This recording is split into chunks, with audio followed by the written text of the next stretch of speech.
Hey guys, hope you're all doing well. So I'm on the way to the gym. It's Wednesday, I've had a couple of days rest. I've got legs to do. This is the second leg training session on this cycle, and it's a really quick, simple session. I've got safety bar squats, laying hamstring curl and seated calves. The bulk of the workout will be spent warming up for the squats and then performing the squats. The next two exercises are fairly quick. I might do some abs at the end. But a couple of days rest. I finished the night shifts on Monday morning. It's now Wednesday, so I rested Monday and yesterday. I feel ready to go out again. I had severe DOMs in my legs from the first leg session, and I was doing, as I said before, fairly physically intensive last two nights on my shift. So yeah, had a nice meal. I had some beef salad, like it's called goy. It's raw beef salad, shallots, coriander. Really good, a lot of protein, very lean meat. Had that with some sticky rice, plenty of veg, and then I had 2 slices of fruit loaf with some jam and butter. I had a coffee as well. What I do when I'm not on shift, I'll have 3/4 of a spoon of decaf and then just 1/4 of a spoon of regular coffee, instant coffee, and I find that just actually gives me a kick. Just subtle, but it also prevents me getting headaches. I found that when I was on the night shifts, having caffeine and then going back to normal life, not having any caffeine at all, I found that I was getting headaches quite frequently. Just having a little bit seems to stave off the majority of them, so that's what I've started doing. I've also been utilising salt, rock salt, intermittently throughout the day, and that also has been helping my headaches. So I was getting quite a lot.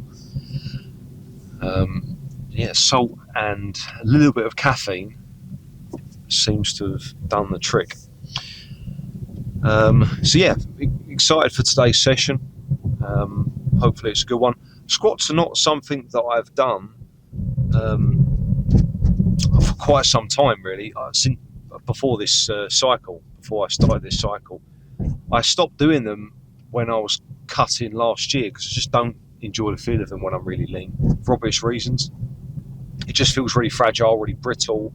You've got no bounce at the bottom, no stretch reflex. Your waist is so small that it feels like it's going to buckle. The belt is really uncomfortable. It's just not a pleasant experience. So I've introduced them back in, I'd say, with the bar. I was doing them a little bit this side of Christmas, and then I've got into a proper routine now where I'm on the safety bar. And I have to say I'm enjoying the safety bar. It feels very comfortable, very quad dominant, kind of awkward. You have to really concentrate on the movement and make sure you're not letting the movement of the plates kind of sway your body forwards. That's something you really have to be careful of. It's harder to stabilize yourself on the safety squat bar, so you're going to use a little less weight than you would do on a conventional barbell, but otherwise really, really good movement, and I'm enjoying it. That's the main thing. If you're enjoying a lift, it's a lot easier to be consistent. So getting close to the gym now. I'm going to enjoy the last bit of this drive, and I'll see you in there. We'll do some warm up. The bar a couple of times. About 20 aside. Let's go for 5.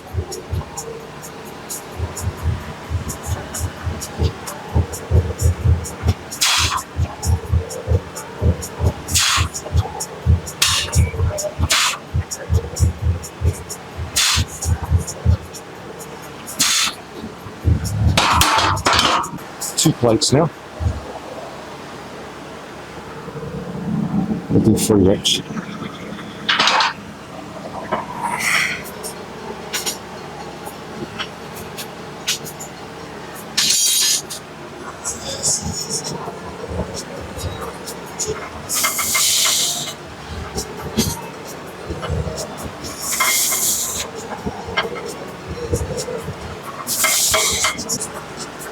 Two and a half plates. Do a single on this.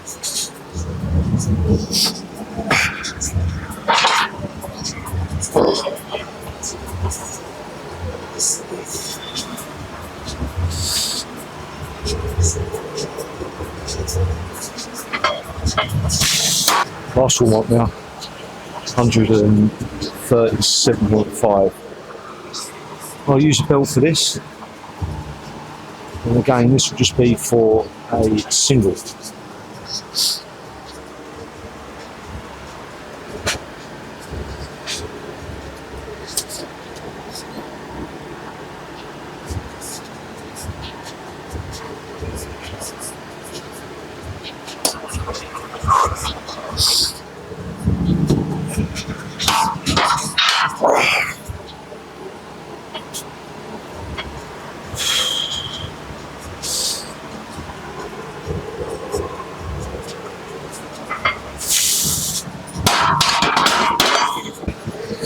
Working set.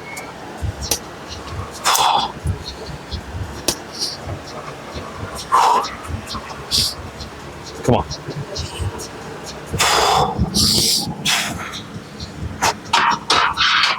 Yep.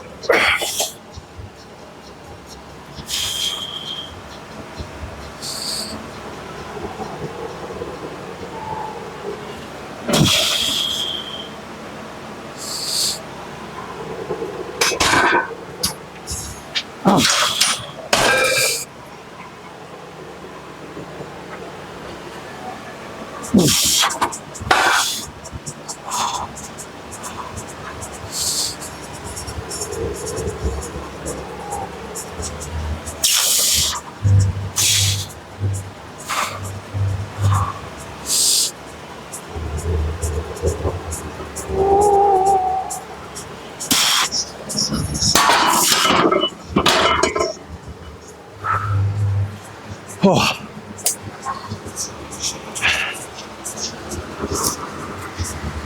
Oh, that's good. 5 reps on a squat. It's good progression.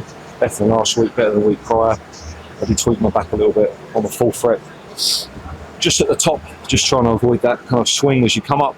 It's very difficult to stop that movement. The trajectory wants to kind of fling you forwards. It's quite a technical lift, and one that I think that a high frequency of training can really benefit you, just because it's quite awkward. It's not something you can kind of jump into occasionally. You've got to be doing it fairly consistently, I think, to get used to that movement pattern. That being said, it's nothing to worry about.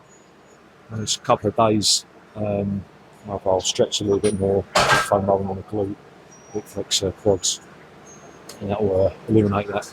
I'm not training legs now till at least a few more days. So I'm going to hit the hamstring curls now, a couple more warm-ups, and I'll get into the working set.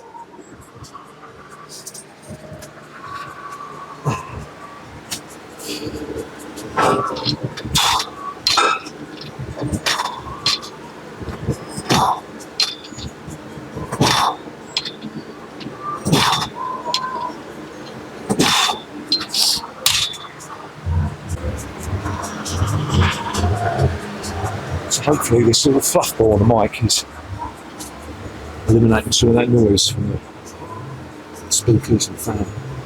I won't know until I get home and edit it, fingers crossed. Last warm-up set now, 4 or 5.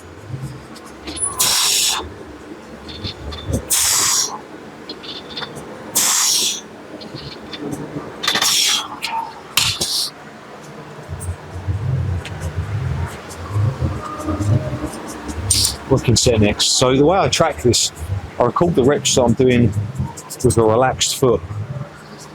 I find the best hamstring tension with that technique, and then once I start fatiguing, I start flexing my toe upwards, and it creates a stronger rep, and you'll be able to carry the set on for a little bit longer, but I don't feel the stress in my hamstrings quite as good. It's a nice way of adding a few more reps in, I guess. So I've got 7 plus 2 to beat on this, my working set. Oh.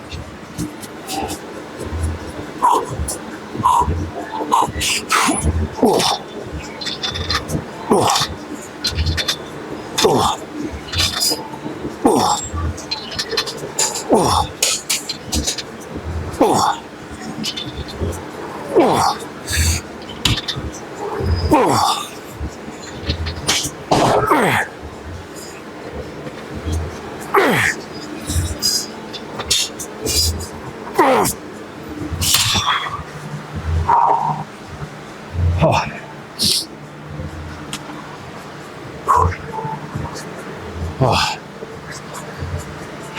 problem with the hamstring curl, just a little bit of tension on the lower back at times.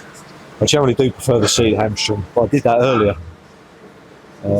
on this week, so I thought I'd switch to lane. Felt good on the hams, yeah, just a little bit tweaky with the back. As soon as that weight goes up, it does kind of antagonise it a little bit more. But overall, good set. So probably not quite a full extra rep on the relaxed foot style, 3 on the toes flex. So all in all, better set. So just jot that down. Make sure you're always progressing, always tracking your training rather. Preferably on a notebook, good old-fashioned pen and paper. And if you want to use like an Excel tracker, we'll get something more in depth, we'll do that. And check out the description box for my trackers. Really in-depth stuff in there. We can track all the volume per muscle group, reps, sets, RPE.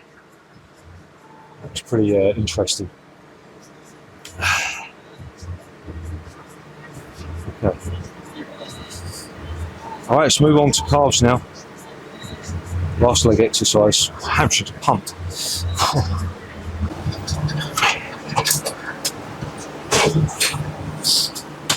Calf training's finished. I've done my warm-ups. 3 warm-ups. This is the working set, 125k. 8, 3 partials, 2 and 2 rest pause. So with calf training, you can take that intensity right up. It's not that debilitating, not that demanding. There's no real risk of kind of involving other muscle groups or tweaking your back when you're doing it. You know, sometimes that could be a little bit of an issue when you train with advanced techniques or really push that intensity on other movements, especially stuff like the squat. I don't really train that intense. I do keep the reps as close to, but away from failure. With some of the exercises, I'll just push it, and this is one of them. So let's see what I can do.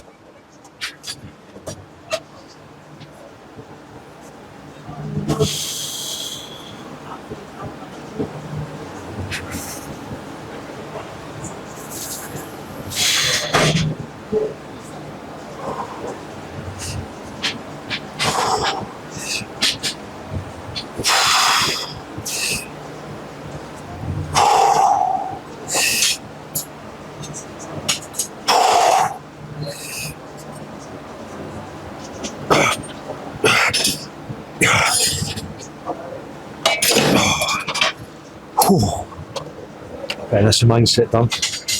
Now rest for 10 seconds.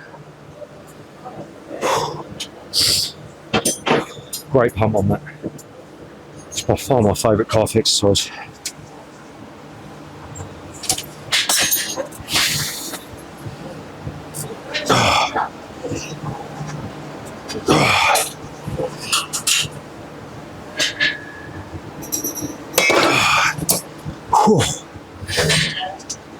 Last rest pause now coming up. Try and squeeze out another couple.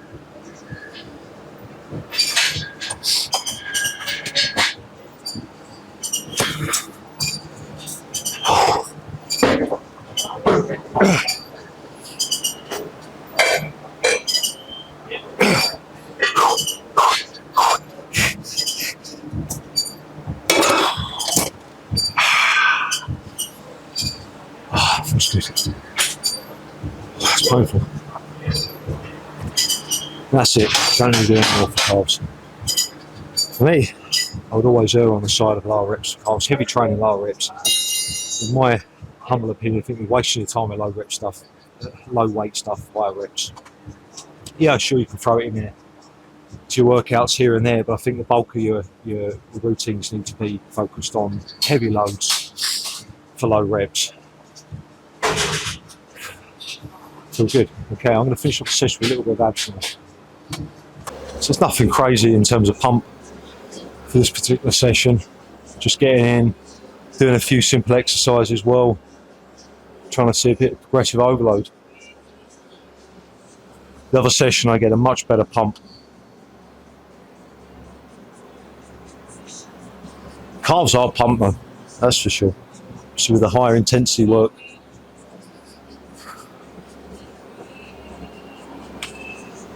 Oh, okay, I'm going to go for a real quick ab circuit now.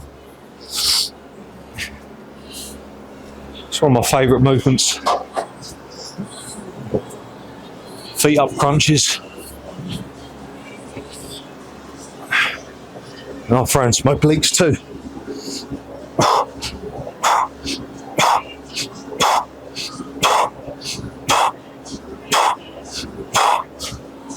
Whew.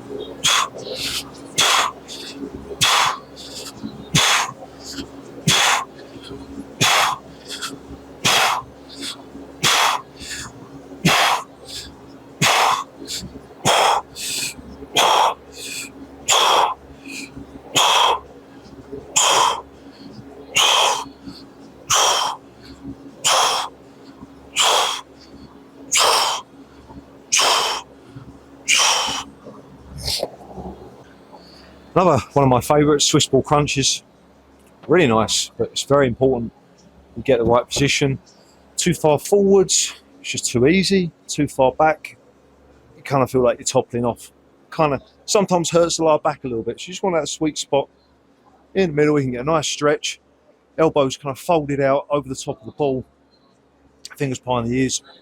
And then tuck your elbows in to the groove of your hips. Oh, fuck me.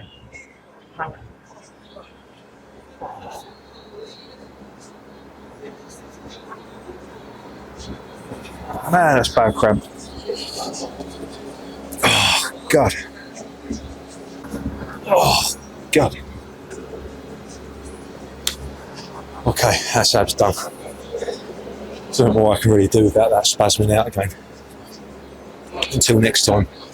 To stop that, well, there are a few things to do. I mentioned before I'd had some salt. Kind of stave off some headaches. Maybe I've had too much. Maybe I haven't quite had enough water to match that salt intake. Perhaps I could just have a banana, have it handy in your training session. Another great thing to stop cramps is quinine or tonic water. I think you can buy like quinine powder, but like proper tonic water contains quinine, even in small amounts. Tends to get rid of bad cramps. If that's something you're suffering with, then consider that. I don't really ever get cramps, only occasionally on ab training. But yeah, I'll give it a go next session. So tomorrow I've got upper body again. That's a 6th session in the cycle, and I'm starting off with dips. I've got dips, single arm pull down, my shoulder exercises, easy bar upright row, and some heavy bar push downs for triceps. So it's a good session, looking forward to that one. The final day will be arms, an arm only session, and that'll be more of a free range session. I'll do a lot more volume, really go for a good pump, and I'll do some pose at the end of that. That's probably the most enjoyable session of the cycle. So I am getting a little bit tired of coming in doing the same movements. Honestly, if you train like this, especially if you're a beginner, you just come in, keep the session short, focus on a few compound movements, just try to progressively overload. As long as you're eating well, you're gaining body weight, you'll grow more muscle, and you'll grow, reasonably quickly, depending on how far along your training career you are. It's effective. It just gets a little bit monotonous at times. It really does. And I kind of crave more of just bro training, just going in there and enjoying it. Maybe tracking a few movements, being quite disciplined with those, but for the most part, just kind of being quite flexible and just getting a crazy pump and just enjoying that process. But not putting you off this style of training, because the bulk of your training needs to be like this. If you're going to make progress as an actual bodybuilder, it has to be. It doesn't always need to be. Sometimes you need a little bit of fun back in your training, So I hope you enjoyed the video, guys. Make sure to subscribe. If you enjoy the content and any questions you've got, leave them in the comment section below. Stay strong.